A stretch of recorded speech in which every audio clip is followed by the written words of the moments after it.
Okay, continuing from question number 2, A part. A, B, C, D, and E are lie on the circle. Angle AED is 102 degrees.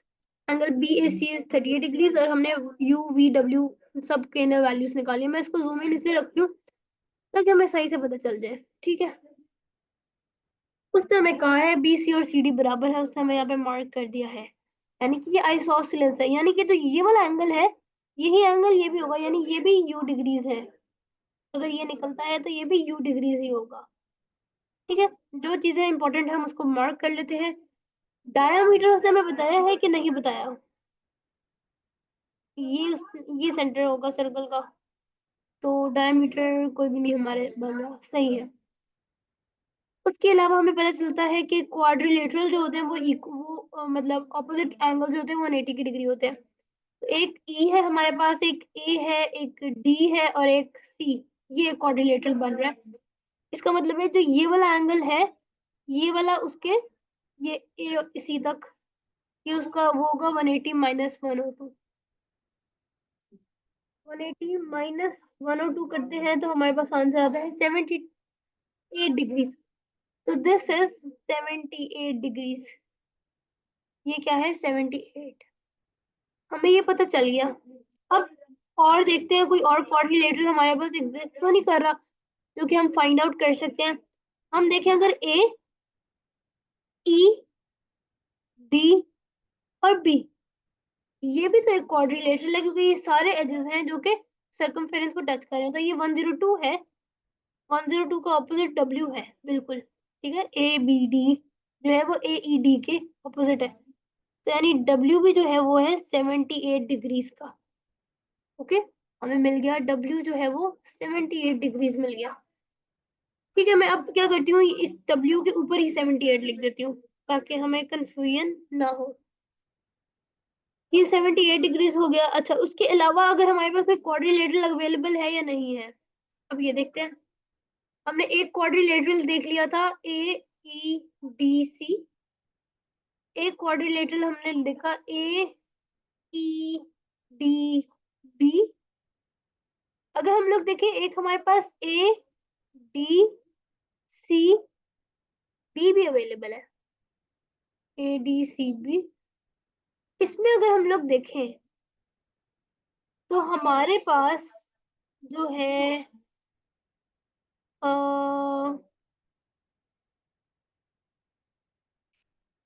हमारे पास कौन कौन से हैं. Wait. ये हमारे पास मैं इसको जरा ना हाईलाइट करी हूँ. ये हमारे पास हम इसकी बात करें इसमें जो हमारे पास कोई फुल एज नहीं हमें गिवन कि हम कह सके हम फाइंड आउट कर सके. मे बी ये हमें फ्यूचर में हेल्प कर जाए तो हम इसको मार्क कर लेते हैं कि ये शायद हमें फ्यूचर में हेल्प कर ले. ठीक है. तो अब हम इस क्वाड्रिलेटरल के पॉइंट्स को इरेज करते हैं जो हम लोगों को लगा था कि ये हेल्पफुल होंगे पर अभी हेल्पफुल नहीं है. अगर हम लोग एक चीज और नोटिस करें तो हमें ये पता चल रहा है कि ये वाले जो अगर ये सेगमेंट जो है इस कॉर्ड के ऊपर एक तो हमारे पास ये बन रहा है x और एक हमारे पास ये बन रहा है. तो यानी जो ये वाला एंगल होता है वो इसके बराबर होता है. तो बेशक हमें x नहीं पता भी पर हमें ये पता है कि ये वाली वैल्यू जो है वो x के बराबर है.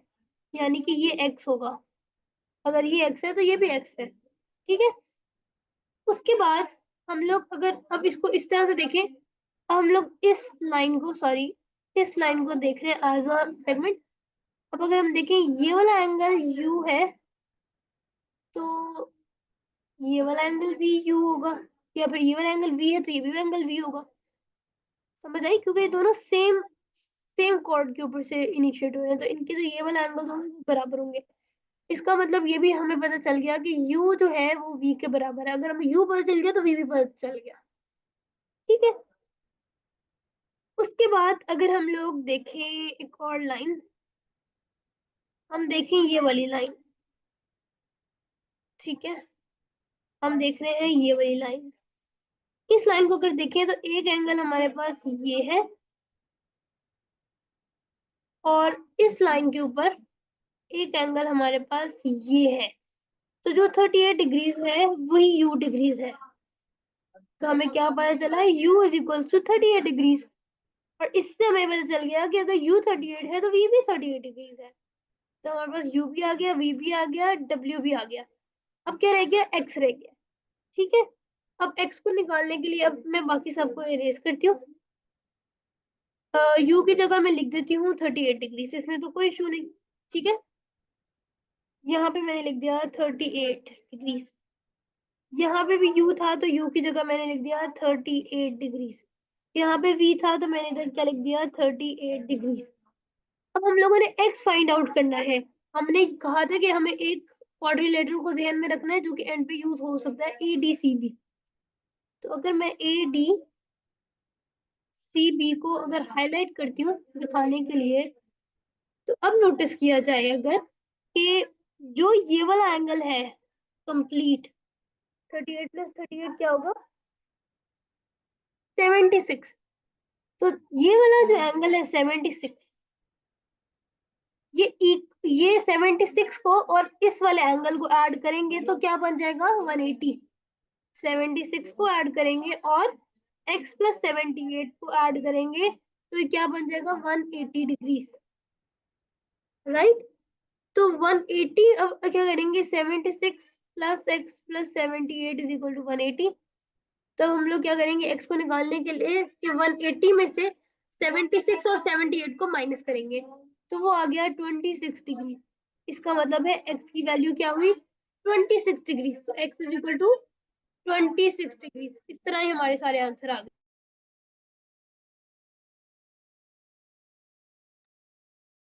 ओके, तो हमारे पास ये सारी वैल्यूज आ गई और हम लोग इधर से भी चेक कर सकते हैं, ये वाली वैल्यू ये भी चेक कर सकते हैं। यानी अगर हम लोग ये वाला लेना चाहे ना, ये वाला पेयर, पता नहीं समझ आ रहा है मैं कौन सा पेयर की बात कर रही हूँ कि नहीं, मैं इस पेयर की बात कर रही हूँ। अगर ये वाला पेयर भी निकालना है ना तो ये भी निकाला जा सकता है। यानी x प्लस 38 प्लस 78 प्लस 38 करेंगे तो ये भी 180 के इक्वल ही आएगा। ठीक है, यानी कि 180 माइनस 78 माइनस 38 माइनस 38 करके ट्राई करें, तब भी x की वैल्यू जो है वो 26 डिग्री ही आएगी। नाउ रिमेम्बर कि एग्जामिनर ने आपसे ये सारी वर्किंग नहीं मांगनी जो आपने ये सारी की है। उसने अगर आपको ये सिर्फ इस तरह से आंसर के लिए स्पेस दिया तो उसने सिर्फ से आपसे वैल्यू मांगनी है। तो आप जितना क्विकली इसको सॉल्व कर सकते हो दैट्स ऑन यू। ठीक है, तो ये जो है ये हमारे पास आंसर आ गया क्वेश्चन नंबर 2 के। इसका बी पार्ट है। अब बी पार्ट करते हैं। B part says okay, in the diagram PQR and lie on the circle center O. PQ is parallel to OR. We can see that angle QPO is M and angle QRO is 2M. Now find the value of M. हमें पता है ये दोनों angles हमारे पास radius है। ठीक है, क्योंकि ये हमारे पास रेडियस है और रेडियस से अगर हम लोगों ने ये पढ़ा था कि अगर कोई दो पॉइंट्स, ओके, इस इमेज को थोड़ा सा स्टडी करना पड़ेगा। This is not easy, I won't find it. अच्छा, हमने फाइंड करना है m। लेट्स से अगर हम लोग यहाँ पर एक लाइन लगा देते हैं। ठीक है, हमने क्या किया है, हमने अब हमें बताइए इसकी इसकी लेंथ क्या है। ये भी रेडियस है, ये भी बराबर है बिल्कुल। ठीक है, क्योंकि ये दोनों अगर इस ट्राइंगल को देखूं सिर्फ, तो क्योंकि ये दोनों एंगल्स बराबर, ये दोनों लाइंस आइसोसेलेस हैं, तो ये वाला एंगल जो होगा ये भी m होगा। सही है, और ये दोनों जो है रेडियस है, तो ये वाला एंगल भी सेम होगा, ये 2m होगा। ठीक है, हमें ये तो पता चल गया। एंगल ओ क्यू आर और ओ आर क्यू बराबर है, एंगल ओ क्यू आर और एंगल ओ आर क्यू बराबर है। Similarly angle O Q P और angle is equal to angle O P Q. ठीक हो गया, अब हमारे पास ये वाली प्रॉपर्टी तो आ गई। नेक्स्ट, और अगर हम लोग इस पे ये वाली प्रॉपर्टी लगाएं कि ये वाली देखे ना, अगर ये वाले ये क्योंकि पैरेलल एंगल्स हैं। ठीक है, इसी एंगल भी हमारे पास बन रहा है। इस एंगल को अगर देखें यूजिंग पैरेलल रूल, जो ये वाला एंगल होता है वो ये वाला एंगल भी होता है, राइट। ठीक है, जिसकी वजह से हम कह सकते हैं कि ये m है तो ये भी m है। अब अगर हम लोग नोटिस करें हमारे पास एक ट्राइंगल की वैल्यूज आ गई है, तो हम कह सकते हैं m + 2m + 2m is equal to 180। तो हम कह सकते हैं 5m is equal to 180। 180 divided by 5 is going to be 36। तो m की वैल्यू क्या आ गई? 36 डिग्रीज। ओके, ये हमारे पास आंसर आ जाएगा बी पार्ट के लिए। अब हम लोग नेक्स्ट क्वेश्चन पे चलते हैं। क्वेश्चन नंबर 3A जो है वो कहता है ABCD line on the circle. हमारे पास सर्कल है, उसने कहती है PAQ is tangent to the circle at A and EC is equal to EB। EC is equal to EB। EC जो है वो EB के बराबर है, ये हमें फैक्ट पता चल गया। Angle ECB is 180 degree, 80 degree marked है। एंगल ABE इज 40 डिग्री से भी मार्क है। मतलब अब बाकी VW इन सब की वैल्यू निकालनी है। हमें बस ये पता चल गया कि EB is equals to EC। ये एक इम्पॉर्टेंट बात है जो हमें पता चली, जो कि क्वेश्चन में ऑलरेडी मेंशन नहीं थी, यानी मेंशन थी भी पर इस डायग्राम में नहीं नजर आ रही थी हमें इजीली। अच्छा, सबसे पहले जो मुझे सबसे अच्छा लगता है कि हम लोग देख लें, क्वाड्रिलेटरल्स को देखा जा सकता है, या फिर हम इसको भी देख सकते हैं कि एक कॉर्ड के ऊपर कौन कौन से एंगल जो है वो एग्जिस्ट कर रहे हैं, तो ये भी देखा जा सकता है। ठीक है, आई थिंक पहले हम लोग कॉर्ड का देख लेते हैं। अगर मैं ये वाली कॉर्ड लूँ EA, तो ये कौन सा एंगल बना रही है? एक ये एक्स बना रही है, सॉरी, एक ये एक्स ड्रॉ करी है और एक ये बी के साथ ड्रॉ करी है। तो यानी इससे हमें पता चल गया x is equal to 40। Simple, ये तो बहुत सिंपल रहा, हमें शुरू से ही पता, पहले ही पता चल गया x की वैल्यू जो है वो है 40। तो यहाँ पे हम x की जगह 40, बल्कि मैं इसको ना ब्लू ही कर देती हूँ, ब्लू करके कितना अच्छा लग रहा था, काम करने में मजा आ रहा था। This is 40 degrees. ओके, अब हम लोग देखते हैं मोर कुछ और। हमने इधर देखते कोई और तो नहीं बनता, एक तो हमारे पास ये वाला है था, सही है, एक ये हो गया था, एक ये जा रही है कहीं पर आ नहीं रही, इसके साथ देख लिया।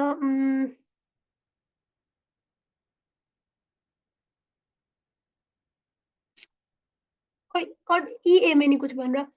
ए बी में अगर देखें तो एक तो ये ए बी ई बन रहा है, मतलब ए बी अगर कॉर्ड को कंसिडर करें, एक भी ये बन रहा है और दूसरा और कोई भी नहीं बन रहा, तो ये वाला भी फुलफिल नहीं हो सकता। उसके बाद अगला देखते हैं, बी सी देखते हैं। बी सी पे एक यार एंगल और कौन सा एंगल आ रहा है? अच्छा एक मिनट, अगर उसने कहा है कि ई सी ई बी के बराबर है, तो इसका मतलब है 80 और डब्ल्यू भी बराबर हुए, डेफिनेटली। तो W is equal to 80 degrees. Okay, इसको इरेज करते हैं और यहाँ पे लिख देते हैं 80 डिग्रीज। ओके, उसके बाद जो है हमारे पास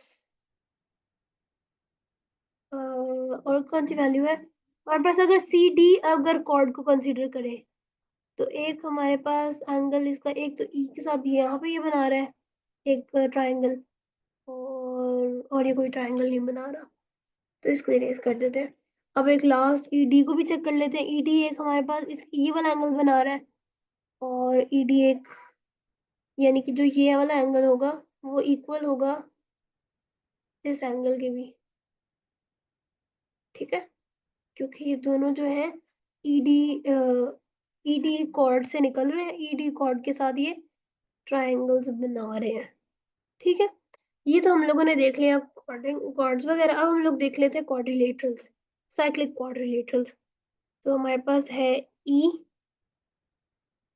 ए बी और सी, ये चार आपस में बना रहे हैं। इसका मतलब है, अब मैं इसको ना थोड़ा ब्लू से हाईलाइट कर लेती हूँ ताकि हमें नजर आता रहे कि हम इसकी डिस्कशन कर रहे हैं। ओके, अब जो ये वाला है 80 डिग्रीज, ये इसमें से अगर माइनस करेंगे तो हमारे पास y आ जाएगा, यानी 180 में से 100 माइनस का 80 माइनस करेंगे तो 100 आएगा। तो जो y है, y की वैल्यू क्या आ गई? 100 डिग्रीज। हमारे पास y की वैल्यू भी आ गई साइक्लिक क्वाड्रिलेटरल से। Okay, y is 100 degrees. चलो अब इसको इरेज कर देते हैं, हमने ये कर लिया। हमने कौन सा कंसीडर किया? हमने कंसीडर किया अभी ए बी सी ई। अब हम क्या करते हैं, ए बी सी और नहीं, हम ए बी सी और डी को ई को कंसीडर कर सकते थे। हम ए बी सी और डी को भी कंसीडर कर सकते हैं। ई को छोड़ के अब डी के साथ कंसीडर करते हैं। पहले ए बी सी डी को कंसीडर करते हैं। इसको कंसीडर करें तो ये तो हमारे पास ये बन जाएगा।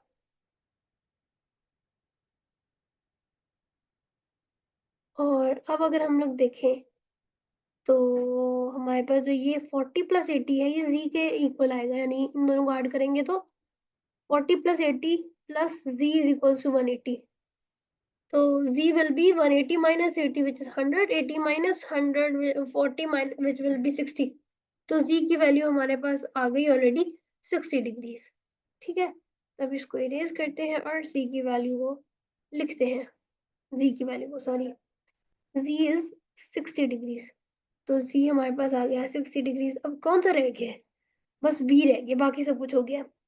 हमें पता है कि अगर कोई लाइन टेंजेंट आ रही है, ये p है, q पे टेंजेंट आ रही है, तो ये यहाँ से 90 डिग्रीज है।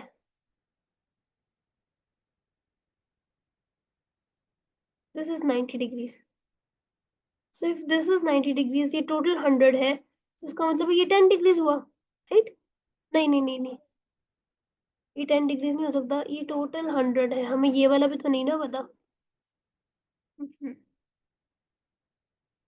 जी 60 डिग्री है, ये पता है। हमें ये भी पता है कि sum of angles on a straight line is 180 degrees. हमें इस एंगल का पता है, ये 100 है। अगर हमें किसी तरह इस एंगल का पता चल जाए, इस वाले एंगल का, तो हम आसानी से शायद निकाल सकते हैं। और हमें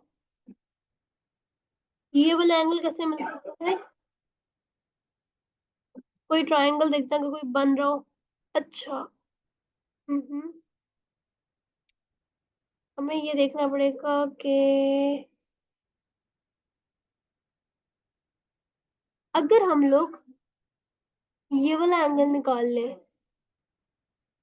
और हम ये वाला एंगल निकाल सकते हैं। देखो ये ई बी सी अगर ट्रायंगल को कंसीडर किया जाए, तो अगर दो 80 है, ठीक है, 80 + 80 इज 160, तो यानी ये 20 डिग्रीज है हमारे पास। 180 में से माइनस किया ना, ये 20 डिग्रीज हो गया।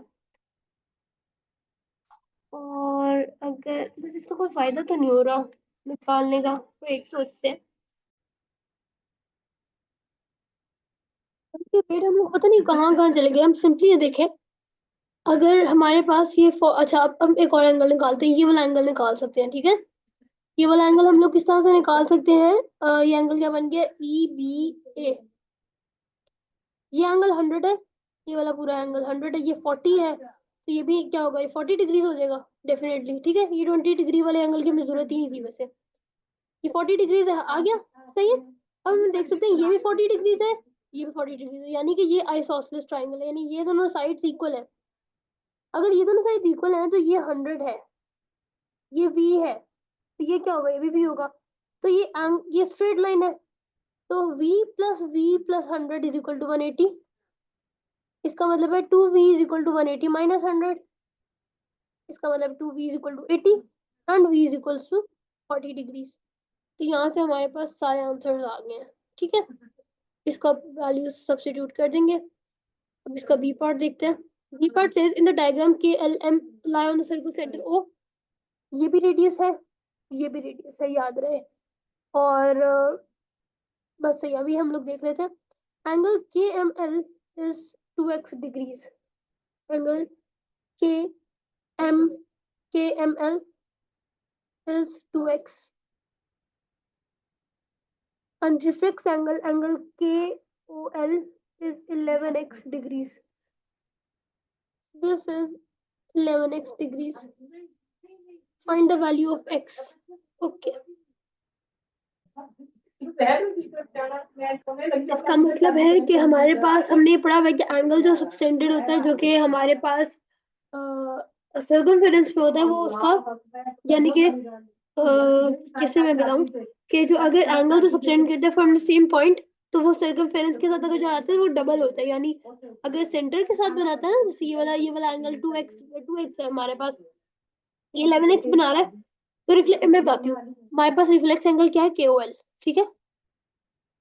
तो ये KML यानी इस एंगल का, यानी ये वाला एंगल जो है ये किसके साथ बन रहा है, सर्कमफेरेंस का, तो ये 2x है। तो जो ये एंगल, ये इनसाइड वाला एंगल बना रहा होगा ना, ये वाला एंगल, ये वाला एंगल जो बना रहा होगा, ये इसका डबल होगा, तो यानी 2 × KML, समझ आई। तो ये 2x की जगह 4x बन जाएगा, यानी कि ये अंदर वाला एंगल 4x, बाहर वाला 11x, अंदर वाला 4x।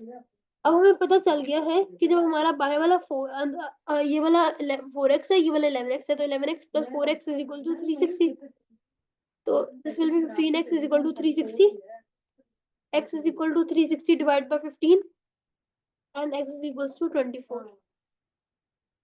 बस 24 डिग्रीज या 24 जो भी लिखना चाहे, 24 लिख लेते हैं, क्योंकि इसको मल्टीप्लाई करके फिर आंसर आएगा ना। 24 x की वैल्यू जो है वो आ गई हमारे पास 24। Okay, the diagonals of cyclic quadrilateral ABCD intersect at x. Explain why triangle ADX is similar to triangle BCX। चलो ये बताते हैं। सबसे पहले तो अगर हम लोग देखें ना, तो हमारे पास ये एंगल AXD जो है ये इक्वल है एंगल CXB के, क्योंकि these are vertically opposite angles. तो हम कह सकते हैं AXD and angle CXB are vertically opposite angles, so they are equal, ठीक है। नेक्स्ट रीजन हमारे पास जो है वो है कि एंगल सेम कोड है, यानी कोड अगर हम DA और CA को देखें, DA और CA को देखें, ठीक है, तो दोनों एक सेम आर्क पे, यानी कि DC के ऊपर है दोनों, ये चीज सिर्फ इस सेगमेंट के ऊपर है। मैं दोबारा से बताती हूँ, यानी कि CD पे अगर हम देखें तो ये वाला एंगल सेम है, और अगर CD से देखें तो ये वाला एंगल सेम है, यानी कि angle DAC and angle DBC both both are subtended by the same arc or by the same chord। arc ज़्यादा सही वर्ड, BC, ठीक है।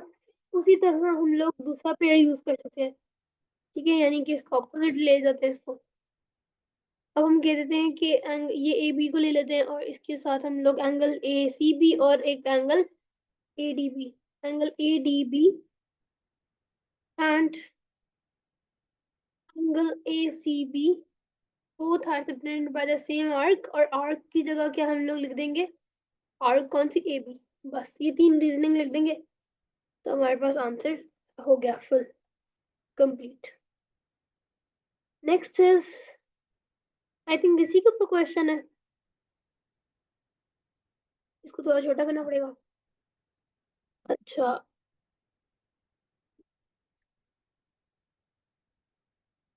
ओके, उसने हमसे कहा है कि ये हमारे पास है, रीजनिंग तो हमने दे दिया, AD उसने हमें कह दिया 10 सेंटीमीटर है, BC उसने कह दिया 8 सेंटीमीटर है, BX उसने कह दिया 5, BX उसने कह दिया 5 सेंटीमीटर है, CX उसने कह दिया 7 सेंटीमीटर है। ओके, हमें ये सारी लाइन्स पता चल गई हैं, और अब उसने हमें कहा है कि DX कैलकुलेट करें। तो DX कैसे कैलकुलेट करें?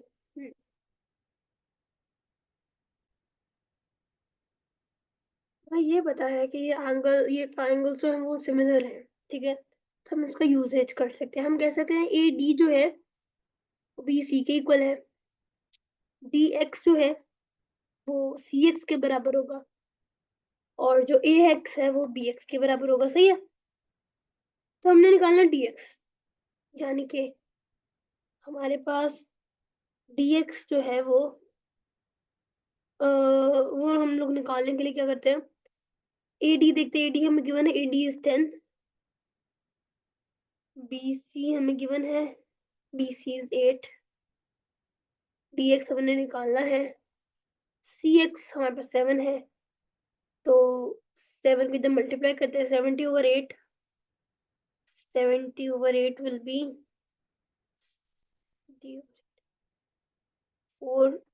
35/4 सेंटीमीटर, यानी कि 8.75 सेंटीमीटर।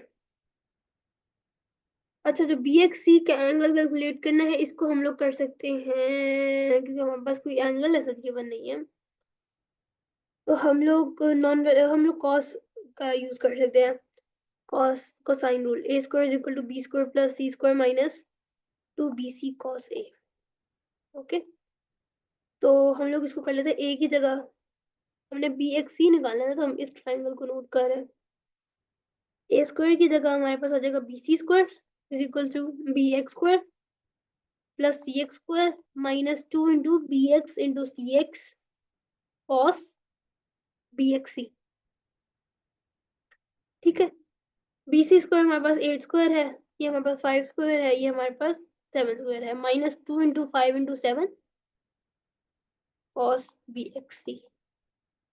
8 स्क्वायर 64 हो गया, ये हो गया 25, ये हो गया 49, 2 5 10 70 हो गया cos BXC, और इसको कर लेते हैं तो हमारे पास बन जाएगा 64 is equal to 70 minus 74, sorry 74 minus 70 cos BXC, 70 cos BXC is equal to 10, cos BXC is equals to 1/7, यानी 0 0 से कट गया ना, तो BXC को cos इनवर्स ले लेते हैं 1/7 का, तो answer is getting to be 81.8 degrees. ये हमारा आंसर आ गया इस पार्ट का। ठीक हो गया, चलो नीचे चलते हैं।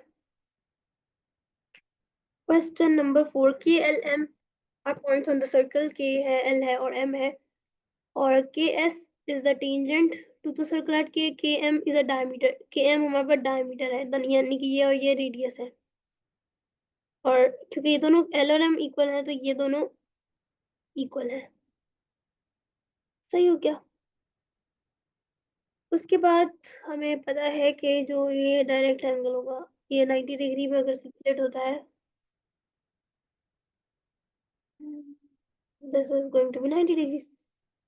ठीक है, triangle KLM, find the value of z।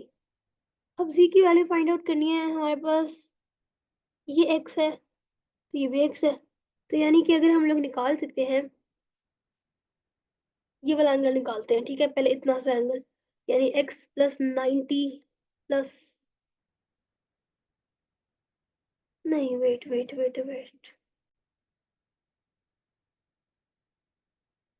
तो हमारे पास जो है एंगल L के M यानी कि x, और एल एम के यानी कि x, ये x है, और ये फिर 90 साथ में, तो यानी angle L K M plus angle L M K plus 90 is equal to 180, यानी 2 into angle L K M जो के बराबर है is equal to 90, right. Angle L K M is equal to 45 degrees, तो ये दोनों x जो है, ये दोनों हमारे पास हो गए 45 डिग्रीज। ठीक है, क्योंकि हमारे पास 45 डिग्रीज हो गए हैं, और हम ले सकते हैं जो टेंजेंट है ये के एस वाला, ये हमारे पास हमें पता है 90 है। ठीक है, तो 90 माइनस 45 करेंगे तो हमारे पास ये एंगल आ जाएगा, which is going to be 45 degrees. ठीक है, नीचे वाला पार्ट करते हैं। It is a tangent to the circle at A, find the value of x। ये हमारे पास टेंजेंट है, ये हमारे पास कॉर्ड है जिसके अंदर ये वाला एंगल इस वाले एंगल के बराबर होगा। ठीक है, और हमें पता है कि ए सी, ए कौन सा है, एंगल ए, ये 27 डिग्रीज है। ठीक है, और हमें ये एंगल x है, अब हम लोग ऑल्टरनेट उसकी वजह से ऑल्टरनेट सेगमेंट थ्योरम में से हम लोग ये देख सकते हैं कि ये वाला एंगल, वेट वेट वेट, हम्म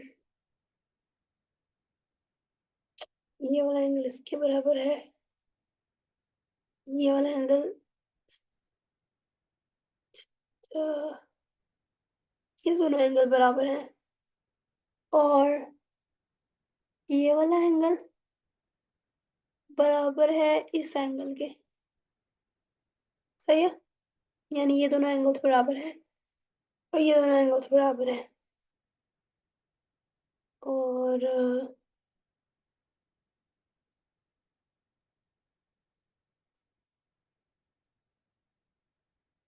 ए हम्म हम्म हम्म,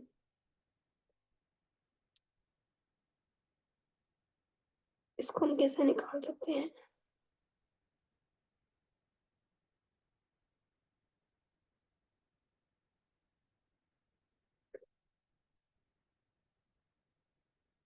हाँ,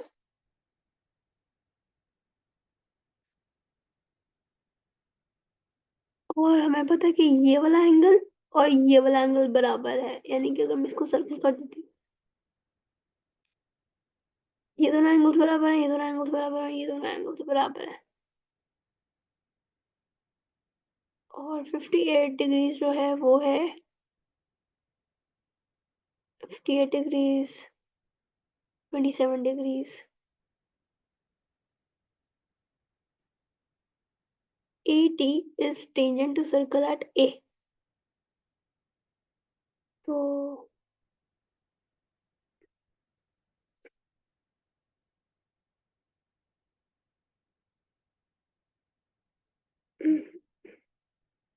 अगर ये 90 डिग्री है तो 90 माइनस 58 करेंगे तो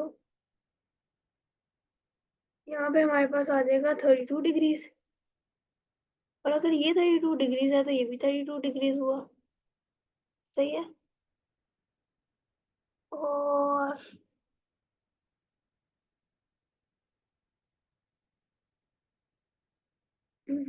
हमने x फाइंड आउट करना है।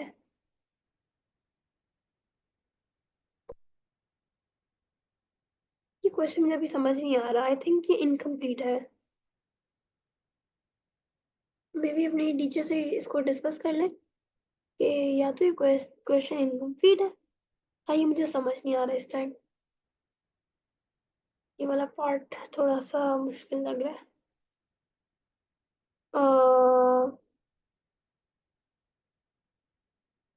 32, 48,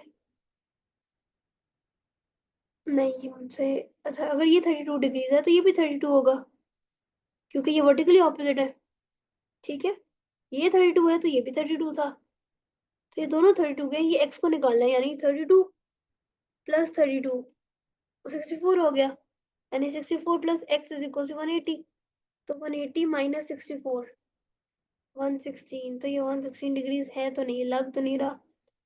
आई थिंक इस क्वेश्चन में कुछ मिसिंग है जो कि मुझे नहीं समझ आ रहा, कोई चीज है इसमें, इसको ये क्वेश्चन थोड़ा सा प्रॉब्लमेटिक है।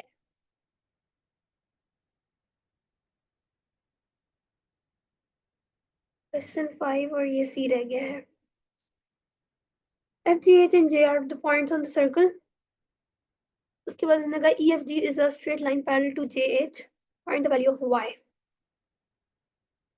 तो एफ जी एच ये हमारे सर्कल के अंदर है, और हम लोग कह सकते हैं जो ये वाला एंगल होगा 180 minus 108, that will be 72 degrees, और ये वाला एंगल जो होगा ये 108 डिग्रीज होगा। ठीक है, उसके बाद हमें ये तो पता चल गया, ये स्ट्रेट लाइन था, find the value of y.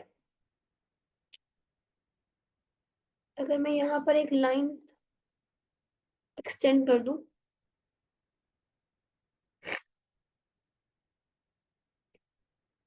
तो आई कैन से दैट ये वाला एंगल जो है, this angle is equal to this angle,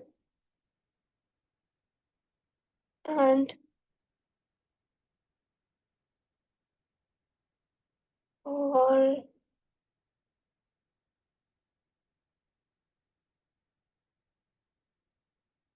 definitely फिर ये वाला है नहीं। हाँ, और ये वाला एंगल जो होगा,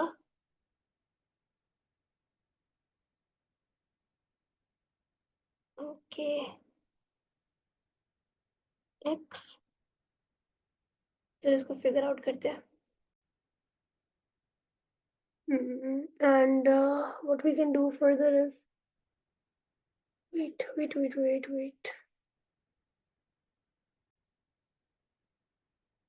ये तो बहुत ऑब्वियस था, ये मैंने इसको कैसे मिस कर दिया।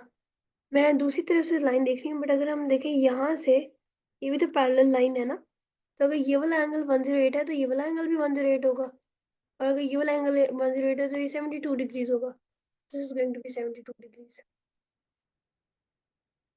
और इस प्रीवियस क्वेश्चन को भी एक दफा दोबारा से देख लेती हूँ, तो मैंने कोई पॉइंट मिस ना कर दिया हो। ये अगर 58, ओ ओ ओ ओ अगर यहाँ पे ये अगर 58 डिग्रीज है तो ये भी 58 डिग्रीज होगा, और डेफिनेटली ये भी 58 डिग्रीज होगा। और अगर ये 58 डिग्रीज है तो ये वाला एंगल हम निकाल लेते हैं। 180 माइनस 58 माइनस 27, तो मेरे पास आंसर आ रहा है 95 डिग्रीज। अगर ये 95 डिग्रीज है क्योंकि ये ऑपोजिट एंगल है, तो ये भी 95 डिग्रीज होगा। या बल्कि इसको ना भी देखें, इसको छोड़ दो, इसको ना भी देखें, हमें ये पता है कि एंगल तो ना स्ट्रेट लाइन इज 180, तो 95 plus x is equal to 180, तो 180 माइनस 95 क्या होगा, 85 डिग्रीज। 85 डिग्रीज इसका आंसर आ जाएगा। इसको ऐसे करेंगे, ठीक है, ओके।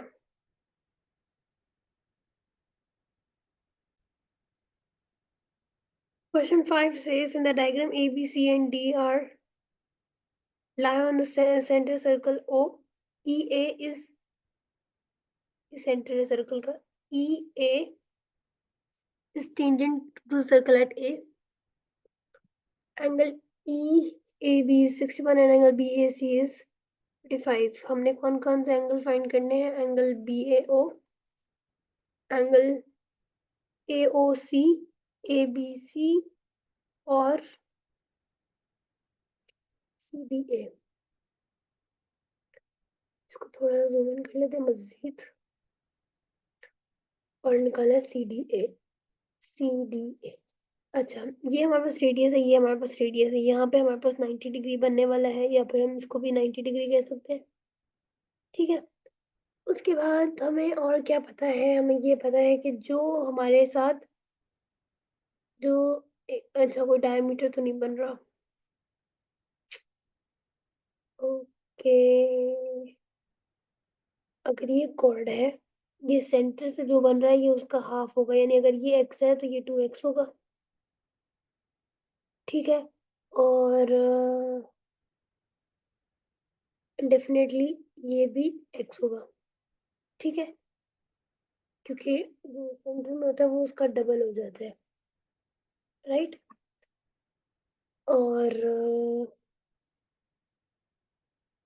अगर मैं यहाँ से लाइन निकालूंगी तो वो 90 डिग्री पे होगा।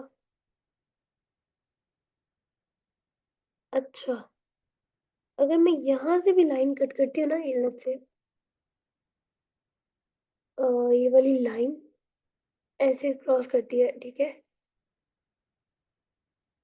तो मुझे पता है ये 90 डिग्रीज होगा।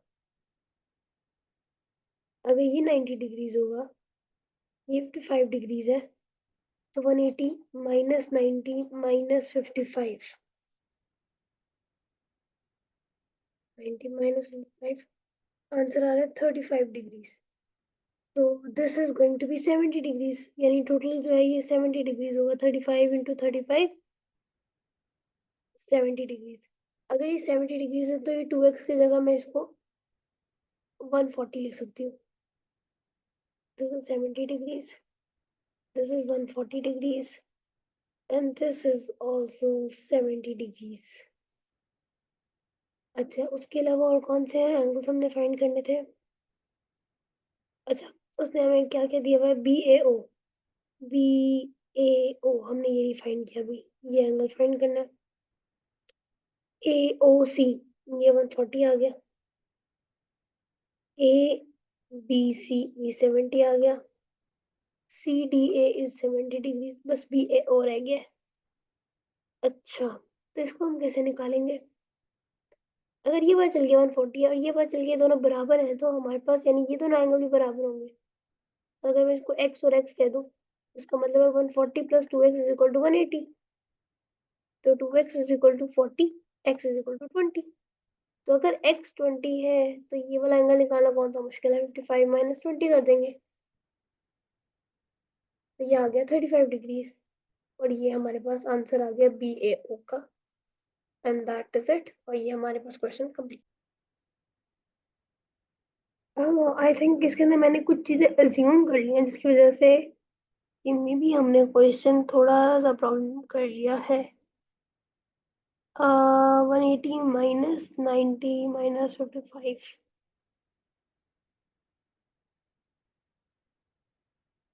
ये हमें 35 मिला था। आई आई ये हमें अज्यूम किया गलत है, क्योंकि हम लोग को यहाँ इसका हम लोग हाफ करके 90 डिग्री कह सकते थे, इसको नहीं हम कह सकते थे। आई थिंक ये हमने क्वेश्चन थोड़ा सा रॉन्ग किया है, क्वेश्चन एक्यूरेट नहीं है, ये हमारी वैल्यूज गलत है। ओके, आंसर बन नहीं रहा, समझ नहीं आ रहा, इसको देखना पड़ेगा। मैंने डबल चेक किया तो मुझे इसमें थोड़ा प्रॉब्लम लग रहा है। आई थिंक इसके अंदर हम एंगल सेगमेंट थ्योरम लगाएंगे, जो कि हम भूल रहे हैं। एंगल सेगमेंट थ्योरम, अगर यहाँ पे हमारे पास 61 डिग्रीज बन रहा है, तो अब ये ऑपोजिट साइड पे यहाँ पर 61 डिग्रीज बनेगा ना, जैसे हम लोगों ने अभी प्रीवियस क्वेश्चन में किया था। इससे प्रीवियस पार्ट जो क्वेश्चन किया था ना, उसका बी सेकंड पार्ट, उसमें भी एंगल सेगमेंट थ्योरम यूज हो रहा था। ये 61 डिग्रीज है, तो यहाँ पे भी 61 डिग्रीज हो गया। अभी 55 है, ये 61 है। और अब हम लोग इसको मतलब ABC ट्राइंगल को कंसीडर करते हुए अब हम लोग यूज कर सकते हैं 180 माइनस 61 माइनस 55। तो हमारे पास आंसर आता है 180 माइनस 61 माइनस 55 इज 64। यह मेरे पास आंसर आया 64 डिग्रीज। ठीक है, तो एंगल बी, ये कौन सा है, ABC is equal to 64 degrees. ठीक है, अब हमें ये पता है एंगल जो है वो सेंटर ऑफ द सर्कल के साथ ट्वाइस होता है, जो मतलब अगर इनर वाला ये जो भी होगा वो उसका मल्टीप्लाई बाय 2 होगा। ये वाली बात तो सही है, 64 इंटू 2 इज 128 डिग्रीज। ठीक है, so this is going to be 128 degrees, AOC is going to be 128 degrees. ठीक है, उसके बाद क्या है हमारे पास, अब हम लोग देखते हैं अब जो हमारे पास इसके ऑपोजिट ट्राइंगल है, यानी एंगल ये जो जो सॉरी बी BAO जो है, इसको हम लोग निकाल सकते हैं। इसको हम लोग कैसे निकालेंगे कि